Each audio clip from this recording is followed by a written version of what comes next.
choose as your lender can actually impact whether or not your offer gets accepted? That's right. Hey guys, my name is Sydney Riebenstorff, and today I want to talk about the reasoning behind why it's so important to choose a local preferred lender.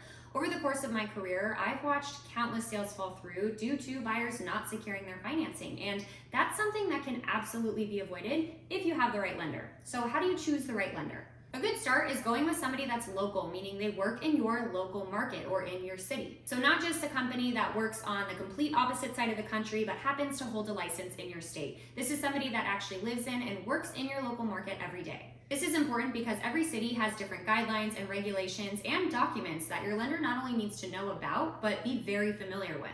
For example, here in Arizona, we have a specific Arizona pre-qualification form, and we've come across lenders that our buyers are working with that don't even know what that form is or that it existed, and that can be seen as a huge red flag to sellers when our buyers go to submit the offer. They expect to see that Arizona pre-qualification form because it tells them that our buyer has been through certain steps of the lending process and they're on track to secure their financing. So when they don't receive that Arizona qualification form, it raises some red flags and some concerns and some questions about the buyer's lender and therefore their buying power. It also helps to have a very, very clear understanding of local market trends because again, every city is different and has different market trends. So in order for a lender to best serve you as the buyer, they need to know what market trends look like and what to expect. And that's gonna look a lot different for somebody that lives in that area and works in that area versus somebody that doesn't. On top of being local, it helps to find a preferred lender. That means a lender that has close relationships and a good reputation with a lot of real estate agents in your city. There's a reason that real estate agents and lender partners are partners, and it's because they trust each other. We know how they operate, we know how they communicate, and we know how they problem solve should any obstacles arise. And we can't say the same for a lender that we're not familiar working with and could potentially cause more issues for the buyer.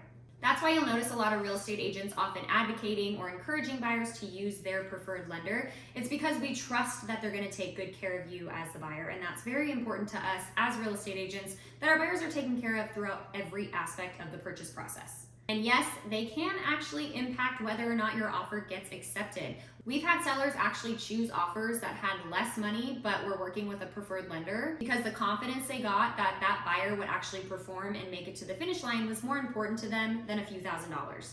Oftentimes, listing agents will call buyer's agents when they receive an offer and ask them if they're working with one of our preferred lenders. If the answer is yes, then that gives the seller and the listing agent some confidence that we trust that our lender is going to get our buyer to the finish line.